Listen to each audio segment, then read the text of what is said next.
Hi అండి, అందరికీ నమస్కారం.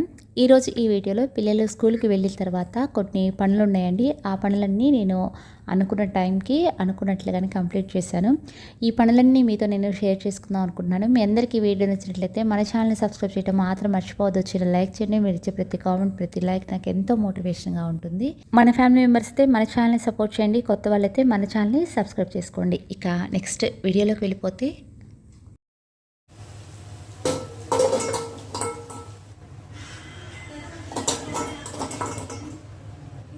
పిల్లలు స్కూల్కి వెళ్ళిన తర్వాత ఒక దాదాపు 1.5 అవర్ నాకు అవన్నీ సర్దుకోవటం, నీట్గా క్లీన్ చేసుకోవటమే సరిపోయిందండి. ఆ పనులన్నీ అయిపోయిన తర్వాత కొద్దిగా నేను ఫ్రెష్ అయిన తర్వాత మొన్న నేను ఊరు వెళ్ళాను కదా, ఇంట్లో సరుకులు కూడా ఏమీ లేవు. నేను నైట్ ఏం కావాలో కొద్దిగానే తెప్పించుకున్నాను. ఇక ఆ డబ్బాలన్నీ శుభ్రంగా కడిగేసేసి హాల్లో బోర్లిచ్చేసానండి. అవి ఆరేలోపు ఇక నెక్స్ట్ ఈ పని అనేది స్టార్ట్ చేశాను. ఇదేంటి అంటే మునగాకు తెప్పించానండి. దాంతోపాటు కొద్దిగా కరివేపాకు కూడా తెప్పించుకున్నాను. అంటే తెలిసిన వాళ్ళకి ఫోన్ చేస్తే పంపించారండి. వాళ్ళ ఇంట్లోనే చిన్న మామిడి చెట్టు కూడా ఉంది. ఆ చెట్టుకున్న కాయలు ఒక 7-8 కాయలు మునగాకు, కరివేపాకు పంపించారు. ఇప్పుడు ఈ మునగాకు మొత్తాన్ని కాడల నుంచి ఆకుల్ని సపరేట్ చేసేసి పక్కన పెడుతున్నాను. ఎందుకు అంటే కరివేపాకు కారం కొడతారు కదా, ఆ కరివేపాకు కారంలోకి నేను కొద్దిగా మునగాకు కూడా వేస్తానండి, చాలా మంచిదని. మిగతా మునగాకు కొద్దిగా ఫ్రిడ్జ్లో పెట్టేసేసి కర్రీస్ వండుతూ ఉంటాం కదా, కరివేపాకు వేస్తాం కదా, అలానే కొద్దిగా మునగాకు కూడా వేద్దాము, చాలా మంచిది అని చెప్పేసి వీటిని సపరేట్ చేసి ఒక ప్లేట్స్లో ఇలా పెట్టేశాను. తర్వాత ఈ మామిడికాయలు అయితే కనుక తింటుంటే చాలా పుల్లగా ఉన్నాయండి. సరే, ఏదైనా పచ్చడి పెడదామా అంటే కనుక కొద్దిగా పండినట్టు, అంటే దోరగా ఉన్నాయి, పచ్చడికి పనికిరావు కదా. ఒరుగులు చేద్దామన్నా సరే అంటే మామిడికాయ ముక్కల్ని కట్ చేసి పసుపు, సాల్ట్ వేసేసి ఒరుగుల్లాగా ఎండ పెడదామన్నా ఎండ కూడా రావట్లేదు కదా సరిగ్గా. ఇక సరే అని చెప్పేసి ఈ మామిడికాయలని పీలు మొత్తం తీసేసి చిన్న చిన్న ముక్కలుగా కట్ చేసి, నేను మొన్న లాస్ట్ వీడియోలో అమ్మ వాళ్ళ ఇంట్లో ఉన్నప్పుడు చూపించాను కదండి, ఈ పచ్చి ముక్కల్ని ఎండబెట్టకుండా సంవత్సరం మొత్తం ఎలా నిల్వ ఉంచుకోవాలో ఇప్పుడు ఆ ప్రాసెస్ అనేది స్టార్ట్ చేశాను. మొన్న నేను అమ్మ వాళ్ళ ఇంట్లో అవి చేసినప్పుడు 2 ప్యాకెట్స్ తెచ్చుకుందాం అనుకున్నాను. కానీ పుట్టింట్లో నుంచి మనం ఎన్ని సర్దుకున్నా సరే ఏవో ఒకటి మర్చిపోయి వచ్చేస్తూ ఉంటాం కదా. ఇక మొన్న అమ్మ ఫోన్ చేసి ఈసారి వచ్చినప్పుడు తీసుకెళ్దు కానీ వాటిని అలానే ఉంచానని చెప్పారు. ఇప్పుడు ఈ మామిడికాయ ముక్కలు కూడా చిన్న చిన్న ముక్కలుగా కట్ చేసేసి ఒక కవర్లో పెట్టేసి డీప్లో పెట్టేద్దాం అనుకుంటున్నాను. కానీ ఈ పనులన్నీ షూట్ చేసి నేను వీడియో చూస్తున్నప్పుడు అనిపిస్తుంది, వీడియోలో చూపించినట్టుగా పనులన్నీ చాలా ఫాస్ట్గా అయిపోతే ఎంత బాగుంటుంది కదా. ఇప్పుడు ఈ వీడియో నేను షూట్ చేసి చూపిస్తుంటే 2 లేదా 3 నిమిషాలు టైం పడుతుంది. కానీ నిజంగా ఈ పని చేయాలి అంటే కనుక 3-4 గంటల టైం పడుతుందండి. అప్పుడు మాత్రం కొద్దిగా విసుగ్గా ఉంటుంది, కానీ పనులు మొత్తం కంప్లీట్ అయిన తర్వాత చాలా హ్యాపీగా అనిపిస్తుంది. ఇప్పుడు ఈ మొక్కల్ని అంటే మామిడికాయల్ని ఇలా ముక్కలుగా కట్ చేసేసుకొని వీటిని ఒక గిన్నెలో వేసుకొని కొద్దిగా పసుపు, సాల్ట్, అంటే ఈ ముక్కలకు సరిపడినంత సాల్ట్ వేసేసుకొని మొత్తం కలిపేసేసి ఒక గంట లేదా 2 గంటలు ఎండలో పెట్టేసేసి ఇక దీన్ని ఒక కవర్లో వేసేసి ఫ్రిడ్జ్లో పెట్టేస్తాను. కానీ మొన్న అమ్మ వాళ్ళ ఇంట్లో చేసినప్పుడు పెద్ద తెలిసిందల్లాగా అన్నీ వేసేసాం కదా. ఇక్కడ నేను ఇట్లా ఓన్గా చేయాలంటే ఈ సాల్ట్ సరిపోతుందా, ఈ పసుపు సరిపోతుందా అని చెప్పి అమ్మకు ఫోన్ చేసి మరీ అడిగి ఇవి ప్రిపేర్ చేస్తున్నాను. ఇప్పుడు ఒక్కసారి అంటే మనం వేసిన పసుపు అలానే సాల్ట్ అంటే గల్లుప్పు వేసాను, అవి మొత్తం కలిసేలాగా బాగా ఇలా కలుపుకొని వీటిని ఇప్పుడు నేనైతే కనుక ఎండలో పెట్టేస్తున్నాను. అంటే గిన్నెతో పాటే ఎండలో పెట్టేస్తాను. ఒక 2 అవర్స్ తర్వాత దీన్ని పక్కన పెట్టేసి లేకపోతే ఒక కవర్లో వేసేసి ఇక డీప్లో పెట్టేస్తాను. కానీ సంవత్సరం మొత్తం ఇవి అంటే ఈ మామిడి ముక్కలు పాడవకుండా అలానే చాలా ఫ్రెష్గా ఉంటాయి. మనకి ఎప్పుడు మామిడికాయ పప్పు కావాలి అనుకుంటే అప్పుడు ఈ ముక్కలు తీసేసి కొద్దిగా మామిడికాయ పప్పు చేసుకుంటే మాత్రం చాలా ఫ్రెష్గా, చాలా టేస్టీగా ఉంటుంది. నేను ఇదివరకు 2-3 సార్లు కూడా ఈ వీడియో చూపించానండి, మీరు కూడా ట్రై చేయండి. ఇప్పుడు బయట మామిడికాయలు దొరుకుతూ ఉంటాయి కదా, ఇప్పుడు కూడా ఒక్క 10 కాయలు తీసుకొచ్చి ట్రై చేసి చూడండి, చాలా బాగుంటుంది పప్పు. ఇందాక ఈ పని చేసే ముందే ఈ డబ్బాలను మొత్తం శుభ్రంగా కడిగేసేసి హాల్లో బోర్లించా కదా, ఏమైనా తడుందో అని చెప్పేసి ఒక క్లాత్ తీసుకొని ఒక్కసారి డబ్బాలు మొత్తం తుడిచేసేసి నేను తెప్పించిన సరుకుల మొత్తాన్ని ఇప్పుడు ఈ డబ్బాల్లో పోసి పెట్టేస్తున్నాను. ఇవి ఒక 15 డేస్ వరకు వస్తాయండి, అంటే రేపు 5-6 తారీఖుల వరకు వస్తాయి. కొద్దిగానే తెప్పించాను, ఈ మంత్ ఎండింగ్ అంటే మంత్ ఎండింగ్ వరకు వస్తే చాలు, నెక్స్ట్ తెప్పించుకోవచ్చు అని చెప్పేసి ఇప్పుడు వీటిని ఈ బాక్సెస్లో మొత్తం పోసేసి కబోర్డ్స్లో పెట్టానంటే పని మాత్రం కంప్లీట్ అయిపోతుంది. అంటే రేపు కానీ ఎల్లుండి కానీ బాగా ఎండ వస్తే కనుక ఈ బాక్సెస్లో అంటే ఈ డబ్బాల్లో పోసిన ఈ సరుకులు మొత్తం ప్లేట్స్లో పోసేసి 2-3 గంటలు ఎండలో పెట్టిన తర్వాతే వీటిని మళ్ళీ నేను వాడతానండి. ఇవి ఎక్కువగా కోల్డ్ స్టోరేజెస్ నుంచి ఏసీ రూమ్స్ నుంచే కదండి వచ్చేది, అందుకని 2-3 గంటలు ఎండలో ఎండిన తర్వాతే వీటిని నేను మళ్ళీ యూజ్ చేస్తాను. ఇలా చేయటం వల్ల ఈ సరుకులు తొందరగా పురుగు పట్టకుండా ఒక నెల రోజులైనా సరే చక్కగా ఫ్రెష్గా ఉంటాయి.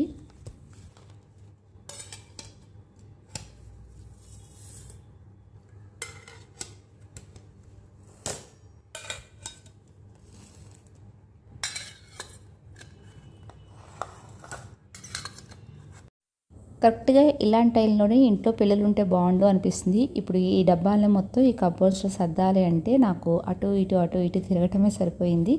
ఇక ఇవి కబోర్డ్స్లో పెట్టేసిన తర్వాత ఇక భోంచేసేసి 1 అవర్ రెస్ట్ తీసుకుందాం అనుకున్నాను. కానీ ఇవి ఎండలో పెట్టేశాం కదా, ఇందాక చూసారా ఈ మామిడికాయ ముక్కల నుంచి ఇలా వాటర్ వస్తున్నాయి, అంటే సాల్ట్ అను పసుపు వేసాం కదా, ఈ వాటర్తో సహా కవర్లో వేసేసి ఫ్రిడ్జ్లో పెట్టేసుకోవచ్చండి. కానీ ఈవినింగ్ వరకు ఇలానే ఉంచేస్తాను. ముక్కలు కొద్దిగా ఊరితే కనుక ఇంకా డీప్లో పెట్టేసుకోవచ్చు, బాక్స్లో వేసేసుకొని. ఇక దీన్ని మూత పెట్టి పక్కన పెట్టేసేసి ఇందాక కరివేపాకు మునగాకు వలిచాం కదా, వాటిని అంటే వీటిని కడగట్లేదండి. నిన్న మొన్న ఫుల్గా వర్షం పడింది కాబట్టి కడగవసరం లేదు అనుకొని ఇంకా వీటిని అయితే కనుక కడగలేదు. ఇక దీని మీద ఒక క్లాత్ వేసేసి అంటే ఒక నెట్టెడ్ క్లాత్ వేసేసి ఇలా రేపటి వరకు ఇలానే ఉంచేస్తాను. కరివేపాకు కారం కొట్టేటప్పుడు అంటే ఈ కరివేపాకు మునగాకు కొద్దిగా పచ్చిగా అంటే వాటర్గా వస్తూ ఉంటుందండి. అందుకని కొద్దిగా వడిలితే కనుక లైట్గా ఫ్రై చేసేసి ఈ కరివేపాకు కారం అనేది స్టార్ట్ చేయొచ్చు. అందుకని రేపటి వరకు ఈ క్లాత్ కప్పి ఇలా ఉంచాను ఫ్యాన్ కింద అంటే కనుక ఆకు అనేది కొద్దిగా వడిలిపోయి ఉంటుంది. ఇక రేపు మార్నింగ్ ఈ పని అనేది స్టార్ట్ చేస్తాను. 4:30 అయిపోతుంది. వీళ్ళు స్కూల్ నుంచి వచ్చే టైం కూడా అవుతుంది. వీళ్ళకి అంటే ఇంట్లో చూస్తే స్నాక్స్ ఏమీ లేవండి. సరే ఏం చేద్దామా అనుకుంటుంటే ఫ్రిడ్జ్లో మాత్రం ఇడ్లీ పిండి కనిపించింది. సరే కొద్దిగా చిన్న పునుగులు వేద్దాము, బయట వాతావరణం కూడా చల్లగా ఉంది అని చెప్పేసి ఇక స్టార్ట్ చేశాను. కొద్దిగా అంటే మీకు చూపించిన ఇడ్లీ పిండిలో సన్నగా తరిగిన ఉల్లిపాయ ముక్కలు, పచ్చిమిరపకాయ ముక్కలు, కొద్దిగా జీలకర్ర వేసేసి దీంట్లో 2 స్పూన్లు గోధుమ పిండి మాత్రమే వేశానండి, ఇంకేమీ వేయలేదు. కొద్దిగా సాల్ట్ వేసేసి మొత్తం ఒకసారి కలుపుకోవాలి. వాటర్ అయితే అవసరం లేదు. ఇడ్లీ పిండిలో అంటే ఇడ్లీ పిండి కొద్దిగా లూజ్గానే ఉంటుంది కాబట్టి గోధుమ పిండి వేసేసి పునుగులు వేసుకోవడానికి పిండి ఎలా కావాలో అలా కలిపేసేసుకొని అంటే పక్కన పెడుతున్నాను. ఎప్పుడైనా సరే ఇలా పునుగులు వేసుకోవాలి అనుకుంటే కనుక ముందుగా ఒక 1 అవర్ ముందు కలిపేసేసి పెట్టుకుంటే మాత్రం పునుగులు గుల్లగల్లుగా కరకల్లాడుతూ చాలా టేస్టీగా ఉంటాయండి. ఇక దీన్ని నేను పక్కన పెట్టేసి లాస్ట్ టైం వీడియోలో చూపించా కదా, ఇది మొత్తం నీట్గా క్లీన్ చేసేసుకున్నాను. ఎట్లనో వర్షాలు పడుతున్నాయి, ఆకుకూరలు వేద్దాము అని చెప్పేసి ఇప్పుడు ఆ పని అనేది స్టార్ట్ చేశాను. ఈ టబ్స్లో మట్టి వేసి ఉంచా కదా, ఈ మట్టి మొత్తాన్ని ఒక్కసారి తడిపేసేసి ఒక్కొక్క టబ్లో ఒక్కొక్క ఆకుకూరని అంటే ఆకుకూర విత్తనాలు వేద్దామని చెప్పేసి ఈ పని అనేది స్టార్ట్ చేశాను. వీళ్ళు రావడానికి ఇంకా టైం పడుతుంది కదా, దాదాపు 1 అవర్ టైం పడుతుంది. అందుకని ఈ 1 అవర్లో ఈ పని కూడా కంప్లీట్ చేసేద్దాము అని చెప్పేసి ఇకైతే కనుక స్టార్ట్ చేశాను. ఫస్ట్ టబ్లో నేను మెంతుకూర కోసం మెంతులు వేశానండి. అన్నట్టు మన ఫ్యామిలీ మెంబర్ ఒకరు నాకు పేరు ఐడియా లేదు, కానీ మెంతులు వేసేటప్పుడు మెంతుల్ని తడిపి వేడినాక మొలకలు తొందరగా వస్తాయని చెప్పారు. కానీ నేను పచ్చి మెంతులు వేసేసి దాని మీద నీళ్లు చల్లితే అంటే ఈరోజు రేపు నీళ్లు చల్లితే నెక్స్ట్ డే కల్లా చిన్న మొలకలు వస్తాయండి. కానీ మీరు చెప్పినట్టు కూడా వేద్దాం అనుకున్నాను, కానీ వేసేటప్పుడు నాకు అంత ఐడియా లేదు. మళ్ళీ ఆ పచ్చి మెంతులు వేసేసాను అంటే తడపకుండా. ఫస్ట్ టబ్లో మెంతులు వేసాను, ఈ సెకండ్ టబ్లో మాత్రం తోటకూర విత్తనాలు వేస్తున్నాను. ఇవి చేతితో చల్దామన్నా సరే చేతికి సగం అంటిపోతూ ఉంటాయి. అందుకని కవర్లో ఉంచేసేసి ఈ టబ్లో మొత్తం తోటకూర విత్తనాలు వేశాను. ఈ టబ్లో అయితే కనుక ఇక గోంగూర విత్తనాలు వేస్తున్నాను. కానీ నేను వేసేటప్పుడు అనుకున్నాను ఈరోజు తోటకూర వేస్తే కనుక 2 రోజులు ఆగేసేసి మెంతులు వేద్దాం, ఇంకొక 2 రోజులు ఆగి గోంగూర వేద్దాం, ఇంకొక 2 రోజులు ఆగి బచ్చలకూర వేద్దాం, అంటే 2 డేస్ గ్యాప్ ఉంచిన తర్వాత వేద్దాము అనుకున్నాను. అంటే ఆకుకూర వచ్చేటప్పుడు కూడా మనకి ఒకదాని తర్వాత ఒకటి కోసుకోవడానికి కరెక్ట్గా సరిపోతుంది. ఎన్నో అనుకుంటూ ఉంటాం కానీ ఇలానే చేస్తూ ఉంటాం కదా. ఇక అయితే కనుక విత్తనాలు వేసేసాను. 4 టబ్బులు అయితే కనుక బచ్చలకూర విత్తనాలు వేసేసి ఈ పని ఇంతటితో కంప్లీట్ చేశాను. టైం అయితే కనుక 5:30 అయింది. విశాల్ అయితే కనుక 6:15కి బస్సులోనే వచ్చేస్తాడు. విహాస్ అయితే ఇంకా రాలేదంటే వాళ్ళ ఫాదర్తో వస్తాడు రోజు ఈ టైం కల్లా. వీళ్ళిద్దరు కలిసి బయటికి వెళ్ళారు అనుకుంటున్నాను. ఇంతవరకు అయితే రాలేదు. బాగా గాలులు వస్తున్నాయి, వర్షం పడద్దు అనుకుంటా. కానీ పిల్లలు అనుకున్న టైంకి గబుక్కున ఇంటికి రాకపోతే మనకి ఏ పని చేయాలనిపించదు కదా, వాళ్ళ కోసం ఎదురు చూస్తూ ఉంటాము. ఈలోపే 2-3 ఫోన్స్ కూడా వెళ్ళిపోతాయి. కానీ నాకు ఫోన్లోనే ఆన్సర్ చేశారు, వచ్చేస్తున్నాం 5 మినిట్స్లో అని. వచ్చిన తర్వాత ఎందుకు లేట్ అయింది అంటే వర్షం పడేటుంది కదా, బాగా చల్లగా చికెన్ తినాలనిపించింది, చికెన్ తీసుకొచ్చుకున్నాం అని చెప్పారు నాకు. ఇంకా వాళ్ళు ఫ్రెష్ అయిపోయిన తర్వాత ఈ లోపల విశాల్ కూడా వచ్చేసాడు. ఇందాక నేను పునుగుల కోసం ఇడ్లీ పిండి కలిపి పెట్టేసా కదా, ఇక వాళ్ళ కోసం అయితే కనుకంటే స్నాక్స్ ఇవి ప్రిపేర్ చేసేస్తున్నాను. వాళ్ళు బయట వాళ్ళు అన్నట్టుగానే చక్కగా వర్షం పడుతుంది, చల్లగా వేడివేడిగా ఈ పునుగులు తింటారని చెప్పేసి ఇప్పుడైతే వేస్తున్నాను. చట్నీ అయితే చేయలేదండి, కొద్దిగా కారపొడి ఉంది. మార్నింగ్ నేను ఇడ్లీలోకి చట్నీ చేశా కదా, ఆల్రెడీ ఈవినింగ్ ఇలాంటి టిఫిన్ చేయొచ్చు అని చెప్పేసి కొద్దిగా ఎక్కువ చేసేసి ఫ్రిడ్జ్లో పెట్టేశాను. ఇప్పుడు ఈ రెండు అయితే కనుక వాళ్ళకి ఇచ్చేస్తాను. మన ఫ్యామిలీ మెంబర్స్ నాకు ఎక్కువగా చేసే మెసేజెస్ ఏంటి అంటే, పని చేయాలంటే చాలా బద్ధకంగా ఉంటుంది, యాక్టివ్గా ఉండలేకపోతున్నాము, నీరసంగా ఉంటుంది. ఈ మెసేజెస్ మాత్రం నాకు వీడియో పెట్టినప్పుడల్లా ఒక 2-3 కనిపిస్తూనే ఉంటాయండి. ఇప్పుడు నా పరిస్థితి కూడా ఒక 4-5 డేస్ నుంచి అలానే ఉంది. నేను అంటే మాకు తెలిసిన డాక్టర్తో చెప్తే ఒకసారి బ్లడ్ టెస్ట్ చేయించుకోమని అన్నారు. అంటే బ్లడ్ పర్సంటేజ్ ఎంత ఉందో ఒకసారి టెస్ట్ చేసుకోమన్నారు.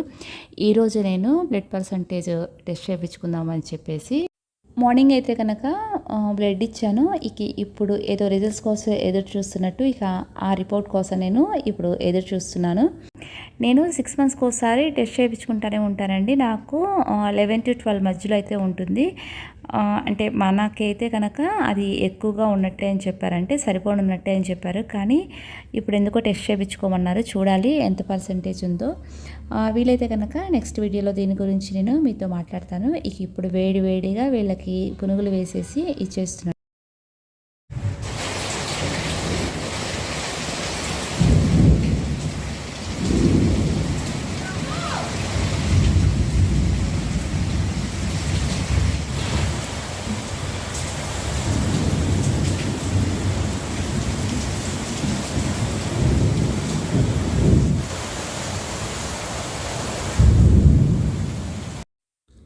నేను కూడా చక్కగా బయట ఈ చల్లగాలిలో వర్షాన్ని చూస్తూ కొద్దిగా వేడివేడిగా కాఫీ తాగుతూ 1/2 అవర్ మాత్రం మేము మాట్లాడుకుంటూ ఇక్కడే కూర్చున్నాము. పిల్లలైతే కనుక టీవీ చూస్తున్నారు. హోంవర్క్స్ చేయమన్నా సరే ఇప్పుడే కదా క్లాసెస్ స్టార్ట్ అయినాయి, ఏమీ ఇవ్వలేదు అని చెప్పేసి వాళ్ళు టీవీలో ఏదో క్రికెట్ మ్యాచ్ చూస్తున్నారు.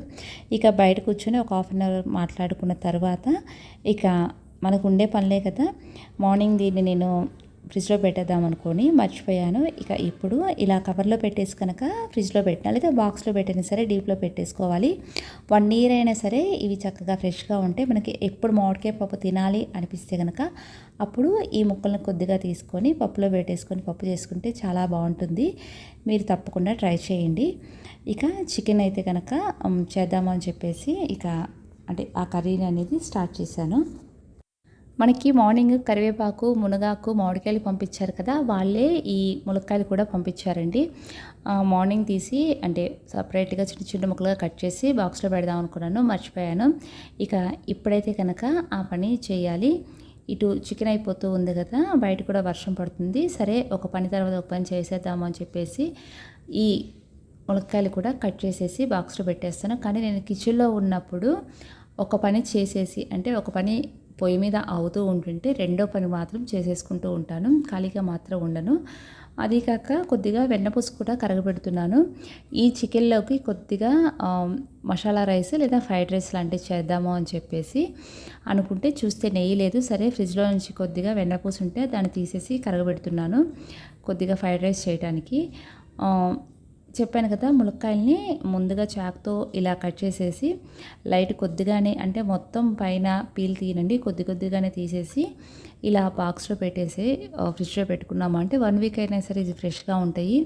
ఏవైనా ములక్కాయ కర్రీ అంటే ములక్కాయ టమాటా కూర చేసినా లేదా సాంబార్లో కానీ, ఇంట్లో కాచిన కాయలు కదా చాలా బాగుంటాయి ఇవి. చాలా లేతగా కూడా ఉన్నాయి. వర్షం పడుతుంది కదా, ఇక కరెంటు పోతుందేమో అని నా మైండ్లో ఆలోచన వచ్చింది. కరెంటు మాత్రం పోయింది. చిన్నగా ఛార్జింగ్ లైట్ వెలుతురులో మాత్రం ఈ కర్రీ చేస్తున్నాను. పక్కన విశాల్ అయితే చక్కగా నాకు కొద్దిగా హెల్ప్గా ఛార్జింగ్ లైట్ పట్టుకొని అలానే కూర్చున్నాడు. మళ్ళీ కరెంట్ వచ్చింది. ఇక ఫాస్ట్గా కంప్లీట్ చేద్దాము అని చెప్పేసి ఇక ఈ పని అయితే చేస్తున్నాను. కానీ ఎప్పుడైనా సరే బిర్యానీ కానీ, ఏదైనా మసాలా రైస్ కానీ, ఫ్రైడ్ రైస్ కానీ ఇలా చేసేటప్పుడు మనం బాస్మతి రైస్ చేస్తాం కదా, బాస్మతి రైస్ ఎంత నానితే అంత బాగుంటుందండి. అంటే అన్నం అనేది పొడి పొడిగా ఉంటుంది. ఒకసారి మీరు ట్రై చేసి చూడండి. ఈ వంట చేస్తూనే ఉన్నాను. కరెంటు పోయి వచ్చి ఇలా 2-3 సార్లు జరిగింది.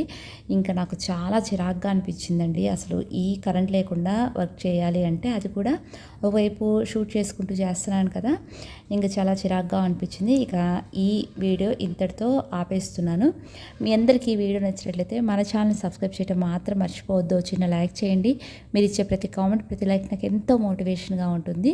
మరో మంచి వీడియోతో నెక్స్ట్ ట్యూస్డే కలుద్దాం. అప్పటి వరకు థ్యాంక్ యూ.